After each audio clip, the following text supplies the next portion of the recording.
নমস্কার বন্ধুরা, আমি তমাল মাইতি, গ্রিন প্যারাডাইস নার্সারি। এই green paradise nursery Barasat, Bamangachi, Jessore road, যশোরের গায়ে, উত্তর চব্বিশ পরগনা। একদম গুগল ম্যাপে গ্রিন প্যারাডাইস নার্সারি নামে সার্চ করলে আপনারা পেয়ে যাবেন। আর দেখছেন ছাদ কৃষি চ্যানেল, আর চ্যানেলটাকে সাবস্ক্রাইব করে রাখুন যারা নতুন দেখছেন। কেন যে আমি আমি মূলত ফুল আর ফল গাছের ভিডিও দিয়ে থাকি, পরিচর্যার ভিডিও থাকি, তাতে আপনাদের কোনো কাজে লেগে গেলে সেটা আমরা লাগতে পারে, তখন আপনারা এটা কাজে লাগাতে পারবেন। আর আমার ভিডিও যখনই দেখবেন তখন একটু নোট করে রাখবেন, পেন কাগজ রাখবেন, তাতে সুবিধা কী হবে, কোন সময় কোনটা বলছি সেটা আপনারা নোট করে রাখতে পারবেন। আজকে এটা দেখাবো, এটা 12 মাসি গাছ। এই সময়টা ফুল হয় ভালো, যখন আমাদের বাগানে ফুল থাকে না এই বর্ষাকালে, তখন এই গাছটা ফুল দেয়। এটা হচ্ছে বলে টিকোমা। টিকোমা কিন্তু দু রকম প্রজাতির হয়, একটা হচ্ছে লম্বা গাছ হয়, একটা ছোট হয়। এটা হচ্ছে ডব ভ্যারাইটি গাছ, একটা টিকোমা হচ্ছে লম্বা হয় গাছ। বাগানে পার্কে টাকে লাগানো থাকে সেই গাছগুলো, হাই রোডের ধারণ লাগানো থাকে, সেই গাছের পাতাটার বড় হয় এবং ফুলটা একই রকম ফুলে বড় হয় ফুলটা, সেটা গাছ কিন্তু বড় হয়। এটা টপ ভ্যারাইটি। এই টপ ভ্যারাইটির মধ্যে টিকোমা কিন্তু দু রকমের হয়, একটা হলুদ আর একটা পিঙ্ক হয়, দুটো হয়। এটা কিন্তু ছেটে লাগলে দেখুন কত ফুল হয়েছে, ফুল হতে থাকে কিন্তু, এই দেখুন এইসব ফুল হয়ে ঝরে যাওয়া, ফুল হতে থাকে, এটা পরপর স্টিক ওঠে, প্রচুর ফুল হয়। এই গাছটাকে ঠিক মতো পরিচর্যা করতে পারলে আমরা ছাদে কিন্তু একটা সুন্দর হয়। এই গাছটাকে দেখুন ছেটে যেন গোল করতে পারলে, আমরা আরো ছাটা উচিত ছিল আমার, আমি করতে পারিনি, সময় পাইনি বলে। তাহলে এটা কিন্তু প্রচুর ফুল হয়। তো হ্যাঁ, এখন কিন্তু এটা ছাঁটতে যাবেন না, এটা মানে সব ডগায় ফুল আছে।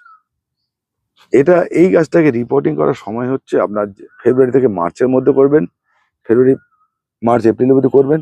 তারপরে কিন্তু গাছটাকে ছেঁটে দেবেন, নতুন পাতা বেরবে, তখন থেকে যে ফুল হবে সারা বর্ষা, এই মোটামুটি 8-6 মাস ধরে ফুল দেয়, কাগজ ফুলের মতোটা, যে কাগজ ফুল বা বেগুন বেলিয়া বলি, সেখানে ফুল দেয়। তা এই গাছটা করতে পারলে আপনার কিন্তু একটা সুন্দর ছাদে করতে পারলে ভালো ফুল দিতে পারে এবং এটা সুন্দর সাজিয়ে রাখা যায়। এরকম যদি 3-4টে করতে পারেন, লনে রাখিয়ে রাখতে পারেন, 4-5টা, এই পাশে 3টে, এ পাশে 3টে, এ পাশে 5টা, এ পাশে 5টা, এটা কিন্তু ভালো দেখতে লাগে। এর সময় ফুল থাকে, ঘুরিয়ে ফিরিয়ে ফুল গাছ করতে হয়। এই গাছটা কিন্তু, এটা 8 ইঞ্চি আছে, এটা কিন্তু 10 ইঞ্চি টবে করতে পারলে আরো ভালো হবে। এর এর মিডিয়া হচ্ছে, আপনাদের বলে রাখি, এর মিডিয়া হচ্ছে আপনাকে মাটি নিতে হবে 50%, বালি নিতে হবে 20%, আর হচ্ছে আপনার গোবর সার বা ভার্মি কম্পোস্ট নিতে হবে 30%। এই 3টে মিশিয়ে আপনি গাছটাকে করবেন, এই গাছটা করবেন। পরবর্তীকালে আমি আপনাদের কখনোই বলি না মাটির সঙ্গে হাড়ের গুঁড়ো শিংকুচি মিশিয়ে দিন।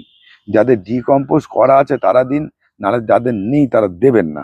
পরবর্তীকালে উপর থেকে ছড়িয়ে দেবেন 2 চামচ আপনি মিক্সিং সার, আর 2 মুঠো হচ্ছে ভার্মি কম্পোস্ট, 1 মুঠো মাটি মিশিয়ে এই উপর থেকে ছড়িয়ে দেবেন মাসে একবার।